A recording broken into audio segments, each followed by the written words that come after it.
Bom dia a todos. Hoje nós iremos falar de Débora e Baraque, mas antes nós iremos falar sobre as funções dos juízes. Vocês sabem quais são as funções de um juiz? Segundo a Bíblia, viu, gente? Os juízes de Israel poderiam ser salvadores, libertadores e redentores, gideões, né? Provedor de descanso e paz, Elde e Jair, famosos e poderosos, líderes da nação. A despeito do estilo de liderança dos juízes, cada um demonstrava, né, que o castigo de Deus era contra a apostasia, enquanto o arrependimento trazia restauração. Otiniel foi o primeiro juiz de Israel. No capítulo 1, 13 de Juízes, lemos que ele voluntariamente liderou o ataque contra uma cidade fortificada. Aqui deveria levar a nação de volta para Deus. Otiniel teve uma rica herança espiritual. Seu tio era Caleb, um homem com fé inabalável em Deus, né? Está em Números 30, 14, 24. Sua liderança trouxe as pessoas de volta para Deus e os livrou da opressão. Mas depois da sua morte, não demorou muito para que os israelitas voltassem às confortáveis maneiras pecaminosas de seus vizinhos. Hoje, aqui no Brasil, 70% da população estão desanimada, estão se sentindo oprimida, né? Você vê que antigamente já tinha opressão e ainda hoje tem, né? Então, nós iremos contar a história do Baraque também, né? Que essa é uma história, é uma estranha história, mas ela nos ensina que Deus pode nos usar apenas de maneira como nos fez. E Débora era uma juíza também, viu, gente? Por isso que eu estou falando da história dos juízes. Ela nos ensina que Deus pode nos usar de usar apenas da maneira como nos fez, né? Ser canhoto nos dias de Elde era uma deficiência física. Olha só, para vocês verem como que eram as coisas, canhoto. Muitos benjamitas eram mais habilidosos no uso de mãos esquerdas. Mas o Senhor usou a aparente fraqueza desse juiz para dar a vitória a Israel.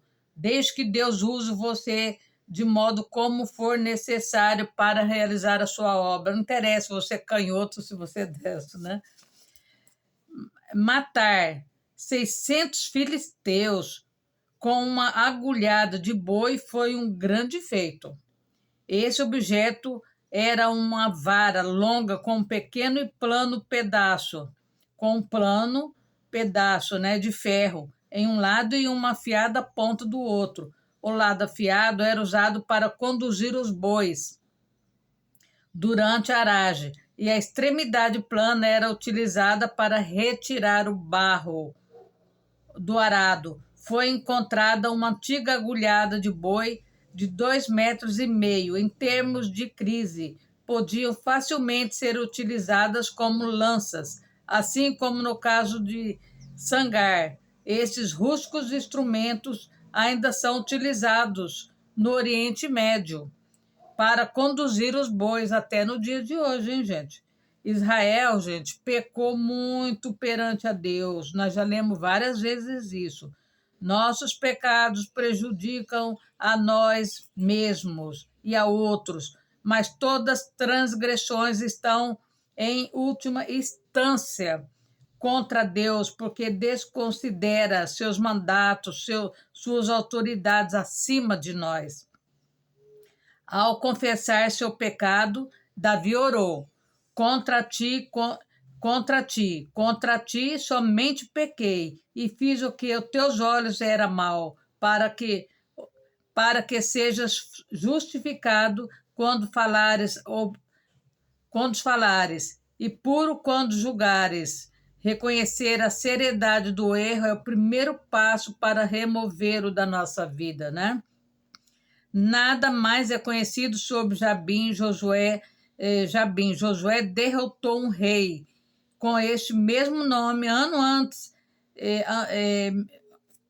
nome, né? Antes, e queimou por completo a cidade de Assor. Então, eles tinham muita briga, muita guerra, né? E os juízes, e muitas vezes interferiam, né? E eles sofriam muito, era muito sofrimento. Após 20 anos de sofrimento, os israelitas finalmente clamaram ao Senhor. Mas Deus deve ser o primeiro socorro a quem devemos recorrer. Nós devemos recorrer primeiro a Deus, né? Quando eles ficaram 20 anos sendo, né, massacrado, né, humilhado, quando enfrentamos as adversidades da vida, os israelitas escolheram seguir seu próprio caminho. E quando eles fizeram pelos seus próprios caminhos, pelas suas próprias cabeças, eles só se enfiaram em encrencas, viu, gente? Nós costumamos fazer o mesmo, tentar controlar a própria existência sem a ajuda do Senhor, leva à luta e confusão. Em contraste, quando mantemos um contato diário com Deus, é menos provável que criemos circunstâncias difíceis para nós mesmos. Nós temos que ter orientação de Deus, né, na nossa vida. Esta é a lição que os israelitas nunca aprenderam. Quando as lutas chegarem, Deus quer que recorremos a Ele em primeiro lugar, na busca de sua força e direção. Nós estamos fazendo isso?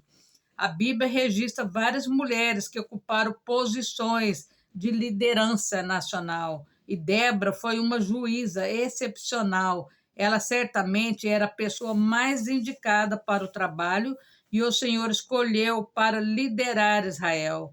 Deus pode determinar qualquer um para conduzir o seu povo. Mesmo que naquela época as mulheres não tinham direito a nada, mas quando Deus manda, quem pode com Deus? Ninguém, né? Então, depois nós falamos um pouquinho dos juízes, né? E nós vamos falar como Débora e Baraque os livra. Nós vamos ver como que eles fizeram isso, tá? Nós vamos entrar depois nessa fase aí.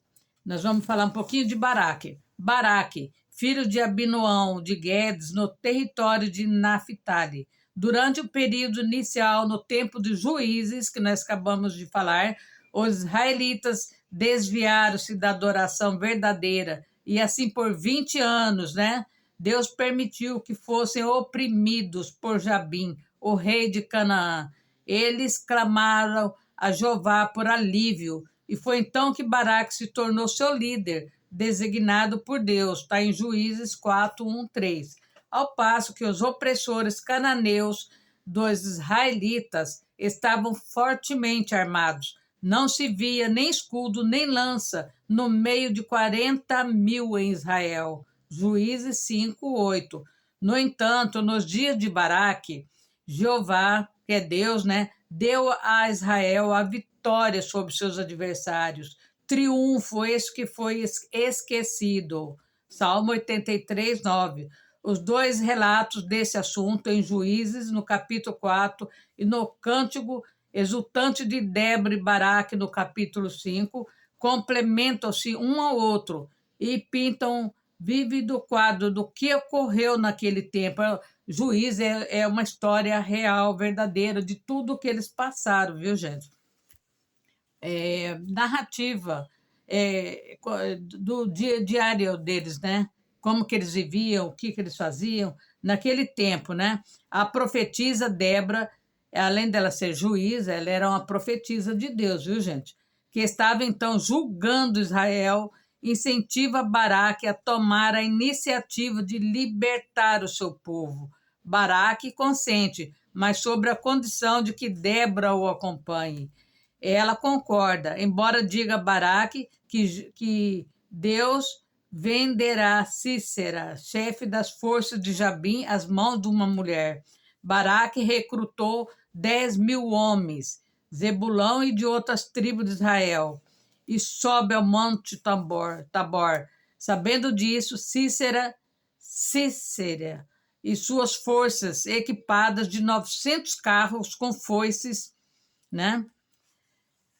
900 carros com foices de ferro avançam contra os israelitas ao longo do leito seco de Quizon, no planície de Jezreel, com Baraque na dianteira. O exército israelita, apenas pouco equipado, desce com coragem, né, do monte, pronto para a peleja com os cananeus e plenamente armados.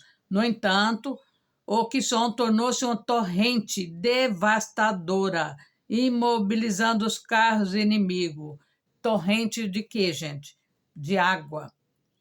Desde o céu lutaram as estrelas, desde as suas órbitas lutaram contra Cícera. A torrente de Quizon os arrastou. Uma chuva torrencial do nada apareceu. Baraque e seus homens aproveitaram a sua vantagem e o relato declara: todo acampamento de Cícera caiu ao fio da espada. Não restou sequer um. Olha só, que Deus providenciou até uma torrente, né, de água. Então, aqui a gente vê como que o poder de Deus é grande, gente. O que Deus pode fazer? As pessoas não buscam Deus porque eles não têm conhecimento, né, do que Deus pode fazer na vida da pessoa, né? Então, nós vamos ler Salmo, depois nós iremos continuar essa história que é muito boa até para nós hoje, no nosso dia. O que está faltando para nós, gente? O que está faltando? Está faltando Neemias, pessoas temente a Deus, pessoas que tomam a frente, pessoas que façam um grande mover, né? Então, nós vamos ver que a fé é perfeita em Deus. Está em Salmo 46, tá? Deus é o nosso refúgio e fortaleza, socorro bem presente na angústia. Pelo que não temeremos, ainda que a terra se mude, e ainda que os montes se transportem para o meio dos mares, ainda que as águas rujam e se perturbem, ainda que os montes se abalem pela sua braveza. Há um rio cujas correntes alegram a cidade de Deus, o santuário das moradas do Altíssimo. Deus está no meio dela, não será abalada. Deus ajudará a romper da manhã. As nações se embravejarem, os reinos se moveram, eles levantou a sua voz e a terra se derreteu. O Senhor do exército está conosco, o Deus de Jacó é o nosso refúgio, bem presente no meio da angústia, viu, gente? Vinde, contemplai as obras do Senhor, que desolações tem feito na terra. Ele faz cessar as guerras até o fim da terra, quebra o arco e corta a lança, queima os carros no fogo, como ele fez na época de Juízes. Aquietai-vos e sabei que eu sou Deus. Serei exaltado entre as nações, serei exaltado sobre a terra. O Senhor dos exércitos está conosco, o Deus de Jacó é o nosso refúgio. Que Deus abençoe grandemente cada um que está nesse momento orando comigo, que Deus vai fazendo um grande mover no nosso país, Senhor, que toda nuvem escura saia de Brasília, Senhor, que Deus levanta Neemias, Senhor, Neemias, grandes guerreiros nesse país, Senhor, e faça um grande mover, meu Pai. Não deixa seu povo, Senhor, ser subjugado, ser escravizado, Senhor. Vai fazendo, Senhor amado, um mover muito grande nos três poderes, Senhor. Entra com o teu exército de anjos, Senhor. Abençoe a nossa nação. Coloca tudo em ordem. Coloca o teu exército de anjos de prontidão dia e noite, Senhor. Que os anjos do Senhor persiga todos aqueles que armam cilada dia e noite contra os teus ungidos, Senhor. que eles mesmo caia, Senhor, na própria cova que eles abriram, Senhor, no poder de Deus e no sangue de Jesus. Amém. Amém. Muito obrigado e até amanhã, se Deus quiser. Fique com Deus. Vamos confiar, né? Vamos continuar orando. A situação não está fácil, mas Deus é maior. Vamos fazer igual Débora fez naquela época, né? Vamos lançar a nossa fé apenas em Deus e não no homem, tá? E vamos confiar que Deus vai resolver todos os nossos problemas, tá bom? Nada dura para sempre nessa terra, a gente sabe disso, né? Então, vamos confiar, vamos evangelizar, fazer a nossa parte, né? E não desistir, porque Deus não desiste de nós, tá? Obrigada, até amanhã, se Deus quiser.